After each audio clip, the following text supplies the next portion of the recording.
ଆଗକୁ ତ ରଜ ଆସୁଛି। ଆଉ ରଜ ଆସିବା ମାତ୍ରକେ ସବୁଠୁ ପ୍ରଥମେ ଗୋଟେ କଥା ମନେ ପଡ଼ିଥାଏ, ପୋଡ଼ପିଠା। ଆପଣଙ୍କ ପାଖରେ ଚୁଲି ନାହିଁ, କଦଳୀପତ୍ର ନାହିଁ, ବିନା ଚୁଲି ଏବଂ ବିନା କଦଳୀପତ୍ରରେ ବି ଆପଣମାନେ ଏମିତିକା ସଫ୍ଟ ଆଉ କଅଁଳିଆ ପୋଡ଼ପିଠା ଖୁବ୍ କମ୍ ସମୟରେ ବନେଇକି ରେଡ଼ି କରିପାରିବେ, ଯାହାକି ସମସ୍ତଙ୍କୁ ଭାରି ପସନ୍ଦ ଆସିବ। ତାହେଲେ ଆସନ୍ତୁ ଷ୍ଟାର୍ଟ କରିବା ଆଜିର ରେସିପି। ସେଥିପାଇଁ ଏଇ ମେଜରିଂ କପ୍ରେ ମାପିକି ମୁଁ 2 କପ୍ ଅରୁଆ ଚାଉଳକୁ 4 ଘଣ୍ଟା ପର୍ଯ୍ୟନ୍ତ ଭିଜେଇଥିଲି। ଅରୁଆ ଚାଉଳ ଭିଜିଯିବା ପରେ ତାକୁ ଧୋଇ ନେବେ। କିନ୍ତୁ ଅରୁଆ ଚାଉଳକୁ ମାପିବା ପାଇଁ ଯେକୌଣସି ଗୋଟେ ଗିନା କିମ୍ବା ମେଜରିଂ କପ୍ରେ ସେଟ୍ କରିନେବେ, କାହିଁକିନା ସେଇ ହିସାବରେ ଆମେ ସବୁକିଛି ମାପିବା।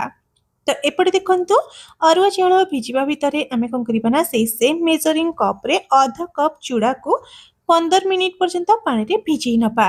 2 କପ୍ ଅରୁଆ ଚାଉଳ ପାଇଁ ଅଧ କପ୍ ହିଁ ଚୁଡ଼ା ନେବେ। ଚୁଡ଼ାର କ୍ୱାଣ୍ଟିଟି ଅଧିକ ଦେବେନି। ଚୁଡ଼ା ଦେବା ଦ୍ୱାରା ପୋଡ଼ପିଠା ଆମର ଭାରି ନରମ ବନିବ। ଚୁଡ଼ାକୁ ଭିଜେଇବା ପାଇଁ ଖୁବ୍ କମ୍ ପାଣିର ବ୍ୟବହାର କରିବେ। ତାପରେ ଆମେ ଗୋଟେ ଗ୍ରାଇଣ୍ଡର ଜାର୍ ନେବା। ଆଉ ସେଇ ଗ୍ରାଇଣ୍ଡର ଜାର୍ରେ ଏଠି ଧୋଇକି ରଖିଥିବା ଅରୁଆ ଚାଉଳକୁ ଛାଣିକି ଦେଇଦେବା। ଚାଉଳକୁ ଭଲରେ ଛାଣିକି ଦେବେ। ଧ୍ୟାନ ରଖିବେ ଯେମିତି ବେଶୀ ପାଣି ନ ରୁହେ। ତାପରେ ଏଠି ଭିଜେଇକି ରଖିଥିବା ଚୁଡ଼ାକୁ ବି ସେଇ ଚାଉଳ ସହିତ ଦେଇଦେବା।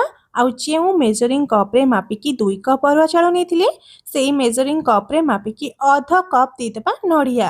ନଡ଼ିଆ କଟା ମୁଁ ଦେଇଛି, ଆପଣ ଚାହିଁଲେ କୋରା ବି ଦେଇପାରିବେ। ତା ସହିତ ଦେଇଦେବା ଗୋଟେ ଛୋଟ ଚାମଚ ପାନମଧୁରୀ, ଆଉ ଭଲ ଫ୍ଲେଭର ଆସିବା ପାଇଁ 4ଟି ଗୁଜୁରାତି ଦେଇଦେବା। ଆଉ ତା ସହିତ ଅଧ ଛୋଟ ଚାମଚ ଲୁଣ ବା ସ୍ୱାଦ ଅନୁଯାୟୀ ଲୁଣ ଦେଇଦେବା। ଆଉ ଯେଉଁ ମେଜରିଂ କପ୍ରେ ଆମେ ଚାଉଳକୁ ମାପିକି ନେଇଥିଲେ, ସେଇ ସେମ୍ କପ୍ରେ ଦେଇଦେବା 2 କପ୍ ପାଣି। 2 କପ୍ ଅରୁଆ ଚାଉଳ ପାଇଁ 2 କପ୍ ପାଣି ଦେଇକି ଆକୁ ଭଲ ଭାବରେ ବା ଚିକଣ କରିକି ଗ୍ରାଇଣ୍ଡ କରିକି ନେଇ ଆସିବା। ଏଠି ଦେଖିପାରୁଥିବେ, ୟାକୁ ମୁଁ ଭଲ ଭାବରେ ଗ୍ରାଇଣ୍ଡ କରିକି ନେଇ ଆସିଛି। ବ୍ୟାଟରକୁ ଏଇଭଳି ଭାବରେ ଚିକଣ କରିକି ବାଟିବେ, ମାନେ ଯେମିତି ଅରୁଆ ଚାଉଳ ପୁରା ପ୍ଲେନ୍ ହେଇଯାଇଥିବ। ଯେହେତୁ ଏଥିରେ ଆମେ ନଡ଼ିଆ ଦେଇକି ବାଟିଛେ, ସେଥିପାଇଁ ନଡ଼ିଆ ଟିକେ ଖଦଡ଼ିଆ ରହିବ, କିନ୍ତୁ ଚାଉଳ ଭଲ ଭାବରେ ଗ୍ରାଇଣ୍ଡ ହେଇଯାଇଛି। ତ ଏଇଭଳି ଭାବରେ ବାଟିକି ନେଇ ଆସିବେ। ବ୍ୟାଟରର କନସିଷ୍ଟେନ୍ସି ଏଇ ଷ୍ଟେଜ୍ରେ ଏମିତି ଅଛି, କିନ୍ତୁ ଏଇଟା ଆଉ ଟିକେ ପତଳା ହେବ। ଏବେ ଆକୁ ସାଇଡ଼୍ ରଖିକି ଗୋଟେ କଡ଼େଇ ଗରମ କରି ନେବା। ଆଉ ସେଇ ସେମ୍ ମେଜରିଂ କପ୍ରେ ମାପିକି ଦେଇଦେବା 2 କପ୍ ଗୁଡ଼। 2 କପ୍ ଅରୁଆ ଚାଉଳ ପାଇଁ 2 କପ୍ ଗୁଡ଼ ହିଁ ଏନଫ୍ ରହିବ। ତା ସହିତ ଅଧ କପ୍ ପାଣି ଦେଇଦେବା। ଆଉ ଗ୍ୟାସ୍ର ଫ୍ଲେମ୍କୁ ହାଇ ଫ୍ଲେମ୍ରେ ରଖିକି ଏଇ ଗୁଡ଼କୁ ଆମେ ଭଲ ଭାବରେ ମେଲ୍ଟ କରି ନେବା। ଗୁଡ଼କୁ ଏଠି ଆମର ପାଗ ବନେଇବାର ନାହିଁ, ବାସ୍ କେବଳ ମେଲ୍ଟ କରିବାର ଅଛି। ଆଉ ପାଣି ଦେଖନ୍ତୁ, ମୁଁ 2 କପ୍ ଗୁଡ଼ ପାଇଁ ଅଧ କପ୍ ପାଣି ଦେଇଛି। ଏଠି ଦେଖିପାରୁଥିବେ, ଗୁଡ଼ ଆମର ଫୁଟିବା ଷ୍ଟାର୍ଟ ହେଇଗଲାଣି। ତ ମେଲ୍ଟ ହେଇଯିବା ପରେ ଆମେ କ'ଣ କରିବା ନା, ଏଇ ଗରମ ଗରମ ଗୁଡ଼କୁ ଆମ ବ୍ୟାଟରରେ ଢାଳିବା। ଢାଳିବା ପୂର୍ବରୁ ଆମେ ଗୋଟେ ଷ୍ଟେନର ବା ଗୋଟେ ଚା ଛଣା ସାହାଯ୍ୟରେ ୟାକୁ ଛାଣିକି ନେବା, ଯାହାଦ୍ୱାରା କି ଗୁଡ଼ରେ ଯଦି କୌଣସି ବି ମଇଳା ଥିବ ସେଟା ଛାଣି ହେଇଯିବ। ଏଠି ମୁଁ ପାଉଡର ଗୁଡ଼ ବ୍ୟବହାର କରିଥିଲି, ସେଥିପାଇଁ ଏଥିରେ କୌଣସି ବି ମଇଳା ନାହିଁ। ଆପଣ ଚାହିଁଲେ ଖଣ୍ଡ ଗୁଡ଼ କିମ୍ବା ଯେଉଁ ପାଣିଆ ଗୁଡ଼ ଆସେ ସେଇଟାକୁ ବି ନେଇପାରିବେ। ତାପରେ ଏଠି ଦେଖନ୍ତୁ, ଏଠି ମୁଁ ଗୋଟେ ପ୍ଲେନ୍ ଫ୍ଲେଭର ବାଲା ଇନୋ ପ୍ୟାକେଟ୍ ନେଇଛି। ସେଇ ଇନୋ ପ୍ୟାକେଟ୍ରୁ ଗୋଟେ ଛୋଟ ଚାମଚ ଇନୋ ଏଥିରେ ଆମେ ଦେଇଦେବା।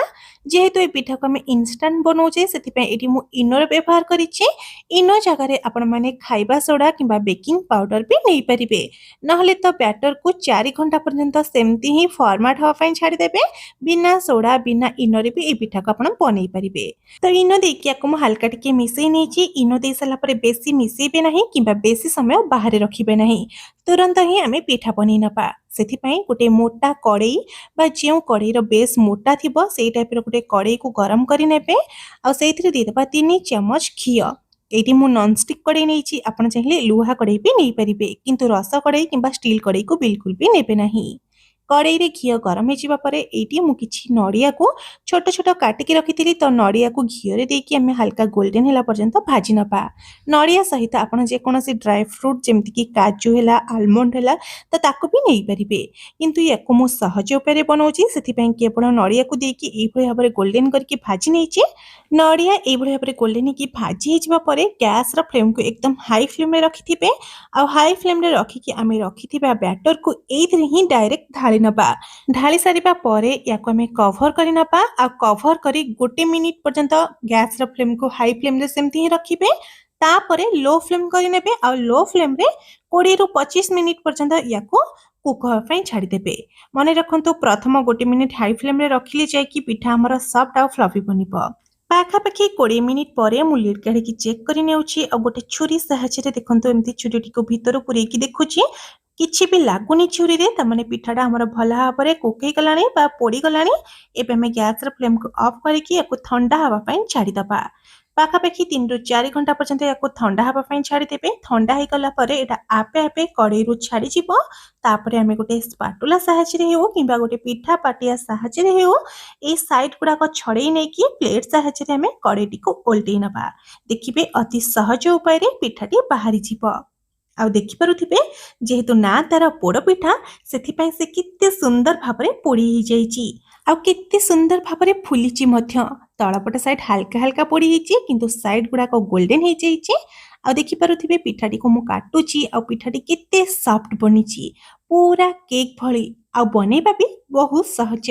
ଯେଉଁମାନେ କେବେ ବି ପୋଡ଼ପିଠା ବନେଇ ନଥିବେ ସେମାନେ ପ୍ରଥମ ଥରରେ ବି ଏଇ ପୋଡ଼ପିଠାଟିକୁ ପରଫେକ୍ଟ ବନେଇ ପାରିବେ। ବାସ୍ କେବଳ ଚାଉଳ ଆଉ ପାଣିର ମେଜରମେଣ୍ଟକୁ ଧ୍ୟାନ ରଖିବେ। ଯେତିକି ଆପଣ ଚାଉଳ ନେବେ ତାର 2.5 ଗୁଣା ନେବେ ପାଣି। ତାହେଲେ ଯାଇକି ଏଇଭଳିଆ ସଫ୍ଟ ଆଉ କଅଁଳିଆ ପିଠା ବନେଇକି ରେଡ଼ି କରିପାରିବେ। ଯଦି ଆପଣଙ୍କୁ ଏତେ ପୋଡ଼ା ପିଠା ପସନ୍ଦ ନଥିବ ତାହେଲେ ଆଉ ଟିକେ କମ୍ ସମୟ ଆକୁ କୁକ୍ କରିବେ। ଆଉ ଦେଖିପାରୁଥିବେ ପିଠାଟି ଆମର ପୁରା ସ୍ପଞ୍ଜି ବନିଛି। ପାଟିରେ ଦେବା ମାତ୍ରକେ ମିଳିଯିବ ଆଉ ଫ୍ଲେଭର ଏମିତି ଯେ ଆପଣମାନେ ବନେଇଲେ ହିଁ ଜାଣିପାରିବେ। ପିଠାଟିକୁ ମୁଁ ଆପଣମାନଙ୍କୁ ଭାଙ୍ଗିକି ଦେଖାଉଛି। ଦେଖିପାରୁଥିବେ ଭିତରେ କେମିତିକା ଜାଲି ହେଇଛି। ଏଇ ଯୋଉ ଜାଲି ସୃଷ୍ଟି ହେଇଛି ୟାକୁ ଦେଖିକି ହିଁ ଜାଣିପାରୁଥିବେ ଯେ ପିଠା ଆମର କେତେ ପରଫେକ୍ଟ ଆଉ ସୁଆଦିଆ ବନିଥିବ। ତାହେଲେ ଆପଣମାନେ ବି ଏଇ ରେସିପିକୁ ନିହାତି ଭାବରେ ଥରେ ଟ୍ରାଏ କରନ୍ତୁ ଆଉ ବନେଇକି ଖାଇଲା ପରେ କେମିତି ଲାଗିଲା କମେଣ୍ଟ ବକ୍ସ ମାଧ୍ୟମରେ କମେଣ୍ଟ କରି ନିଶ୍ଚିନ୍ତ ଜଣାନ୍ତୁ। ଯଦି ଆଜିର ଏହି ରେସିପିଟି ଆପଣମାନଙ୍କୁ ଟିକେ ହେଲେ ବି ଭଲ ଲାଗିଛି ତେବେ ପ୍ଲିଜ୍ ଭିଡ଼ିଓଟିକୁ ଲାଇକ୍ ସେୟାର ଆଉ ଚ୍ୟାନେଲକୁ ସବସ୍କ୍ରାଇବ୍ କରିବାକୁ ବିଲକୁଲ ବି ଭୁଲନ୍ତୁ ନାହିଁ। ତାହେଲେ ଆଜି ପାଇଁ ରହୁଛି ବାଏ।